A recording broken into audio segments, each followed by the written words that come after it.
काली नाग का दमन किया, अजगर से नंद बाबा को छुड़ाया। इसके बाद गोपियों ने भगवान को पति रूप से प्राप्त करने के लिए व्रत किया और भगवान श्री कृष्ण ने प्रसन्न होकर उन्हें अभिमत वर दिया। भगवान ने यज्ञ पत्नियों पर कृपा की, उनके पतियों ब्राह्मणों को बड़ा पश्चाताप हुआ। गोवर्धन धारण की लीला करने पर इंद्र और कामधेनु ने आकर भगवान का यज्ञाभिषेक किया। शरद ऋतु की रात्रियों में ब्रज सुंदरियों के साथ रास क्रीड़ा की। दुष्ट शंखचूड़, अरिष्ट और केसी के वध की लीला हुई।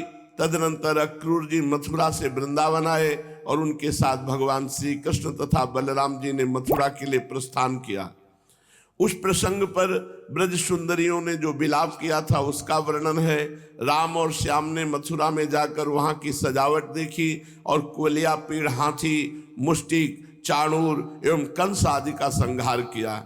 संदीपनी गुरु के यहाँ विद्या अध्ययन करके उनके मृत पुत्र को लौटा दिए।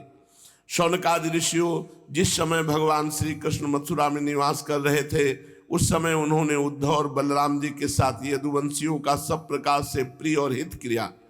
जरासंध कई बार बड़ी बड़ी सेनाएं लेकर आया और भगवान ने उनका उद्धार करके पृथ्वी का भार हल्का किया। कालियवन को मुचकुंद से भस्म करा दिया। द्वारिकापुरी बसाकर रातों रात सबको वहां पहुंचा दिया। स्वर्ग से कल्पवृक्ष एवं सुधर्मा सभा ले आए। भगवान ने दल के दल शत्रुओं को युद्ध में पराजित करके रुक्मिणी का हरण किया। बाणासुर के साथ युद्ध के प्रसंग में महादेव जी पर ऐसा बाण छोड़ा कि वे जम्हाई लेने लगे और इधर बाणासुर की भुजाएं काट डाली। प्राग ज्योतिषपुर के स्वामी भौमासुर को मारकर 16,000 कन्याएं ग्रहण की। शिशुपाल, पौंड्रक, शालो, दुष्ट दंतवक, संबरासुर, द्विविद, पीठ, मुर, पंचजन आदि महाबलवान दैत्यों को बल पौरुष का वर्णन करके बतलाया गया कि भगवान ने उन्हें कैसे कैसे मारा। भगवान के चक्र ने काशी को जला दिया। फिर उन्होंने भारतीय युद्ध में पांडवों को निमित्त बनाकर पृथ्वी का बहुत बड़ा भार उतार दिया। महाभारत। शौनकादि ऋषियों, 11वें स्कंद में इस बात का वर्णन हुआ कि भगवान ने ब्राह्मणों के शाप के बहाने किस प्रकार यदुवंश का संहार किया। इसी 11वें स्कंद में भगवान श्री कृष्ण और उद्धव का संवाद बड़ा ही अद्भुत है।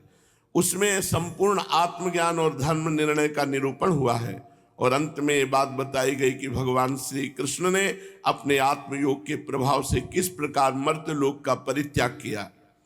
12वें स्कंद में विभिन्न युगों के लक्षण और उनमें रहने वाले लोगों के व्यवहार का वर्णन किया गया है तथा ये भी बतलाया गया है कि कलयुग में मनुष्यों की गति विपरीत होती है। 4 प्रकार के प्रलय, 3 प्रकार की उत्पत्ति का वर्णन भी इसी 12वें स्कंद में बताया गया। इसके बाद परम ज्ञानी राजर्षि परीक्षित के शरीर त्याग की बात कही गई है।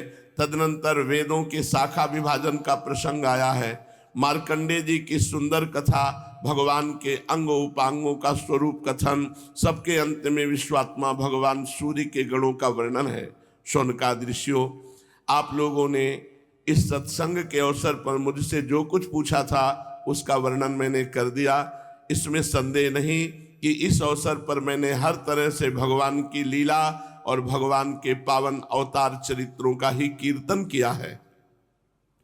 जो मनुष्य गिरते, पड़ते, फिसलते, दुख भोगते अथवा छींकते समय विवस्था से ऊंचे स्वर से बोल पड़े हरे नमः, वो सब पापों से मुक्त हो जाता है। यदि देश काल एवं वस्तु से अपरिच्छिन्न भगवान श्री कृष्ण के नाम, लीला, गुण आदि का संकीर्तन किया जाए अथवा उनके प्रभाव, महिमा आदि का श्रवण किया जाए तो वे स्वयं ही हृदय में आ विराजते हैं और श्रवण तथा कीर्तन करने वाले पुरुष के सारे दुख मिटा देते हैं। ठीक वैसे ही जैसे सूर्य अंधकार को और आंधी बादलों को तितर बितर कर देती है। जिस वाणी के द्वारा घट घट वासी अविनाशी भगवान के नाम, लीला, गुण आदि का उच्चारण नहीं होता, वो वाणी भावपूर्ण होने पर भी निरर्थक है, सारहीन है, सुंदर होने पर भी असुंदर है और उत्तमोत्तम विषयों का प्रतिपादन करने वाली होने पर भी असत कथा है।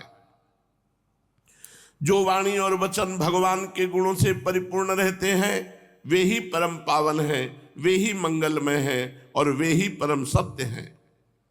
जिस वचन के द्वारा भगवान के परम पवित्र यश का गान होता है वही परम रमणीय, रुचिकर एवं प्रतिक्षण नया नया जान पड़ता है। उससे अनंत काल तक मन को परमानंद की अनुभूति होती रहती है। मनुष्यों का सारा शोक, चाहे वो समुद्र के समान लंबा और गहरा क्यों न हो, वो भगवान की चर्चा के प्रभाव से सदा के लिए सूख जाता है। जिस वाणी से, चाहे वो रस भाव अलंकार आदि से युक्त ही क्यों न हो, जगत को पवित्र करने वाले भगवान श्री कृष्ण के यश का कभी गान नहीं होता। वो तो कौओं के लिए उच्छिष्ट फेंकने के स्थान के समान अत्यंत अपवित्र है। मानस सरोवर निवासी हंस अथवा ब्रह्मधाम में विहार करने वाले भगवत चरणारविंदास्थित परमहंस भक्त उसका कभी सेवन नहीं करते। निर्मल हृदय वाले साधु जन तो वही निवास करते हैं जहां भगवान की चर्चा होती है। इसके विपरीत, जिसमें सुंदर रचना भी नहीं और जो व्याकरण आदि की दृष्टि से दूषित शब्दों से युक्त भी है, परंतु जिसके प्रत्येक श्लोक में भगवान के सुयश सूचक नाम जुड़े हुए हैं, वो वाणी लोगों के सारे पापों का नाश कर देती है। क्योंकि संत पुरुष ऐसी ही वाणी का श्रवण करते हैं, गान करते हैं और कीर्तन किया करते हैं। वह निर्मल ज्ञान भी जो मोक्ष की प्राप्ति का साक्षात साधन है, यदि भगवान की भक्ति से रहित हो तो उसकी उतनी शोभा नहीं होती। फिर जो कर्म भगवान को अर्पण नहीं किया गया है, वो चाहे कितना ही ऊंचा क्यों न हो, सर्वदा अमंगल रूप दुख देने वाला ही है। वह तो शोभन वर्णीय हो ही कैसे सकता है।